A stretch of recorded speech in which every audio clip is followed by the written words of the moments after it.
جب leader jail میں ہو اور اس تک رسائی ناممکن ہو تو مزاحمت ہی واحد حل ہے. جب عوام مہنگائی سے تنگ آ کر خودکشیاں کرنے پر مجبور ہو تو مزاحمت ہی واحد حل ہے. جب مینڈیٹ پہ ڈھاکہ ڈالا جائے، عوامی رائے کی توہین ہو تو مزاحمت ہی واحد حل ہے. جب نوجوانوں کو روزگار دینے کے بجائے نظریے کی سزا دی جائے مزاحمت ہی واحد حل جب ہے. بہنوں اور بیٹیوں کو جیل میں ڈال کر عبرت بنایا جائے مزاحمت ہی واحد حل ہے.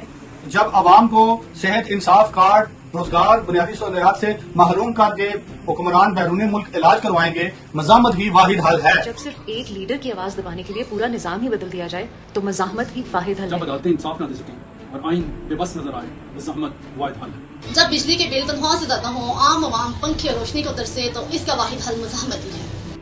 جب میڈیا آزاد نہ ہو اور باتیں بند کر دی جائیں تو مزاحمت ہی واحد حل ہے. جب نوجوان بے روزگار ہو اور حکمران لندن میں جائیدادیں بنائیں تو مزاحمت ہی واحد حل ہے.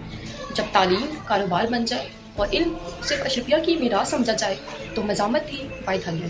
جب کرپٹ ایوانوں میں بیٹھیں اور ایمانداروں کو ہتھیلیاں مزاحمت ہی واحد حل ہے. جب گیس، بجلی اور دوائیاں روز بروز مہنگی ہوں اور عوام پر مزید ٹیکس کا بوجھ ڈالا جائے تو مزاحمت ہی واحد. اس سے پہلے کہ جینا جرم بن جائے، اس سے پہلے کہ خاموشی کو غلامی سمجھا جائے، مزاحمت کے لیے نکلو کیونکہ اب مزاحمت ہی واحد حل ہے.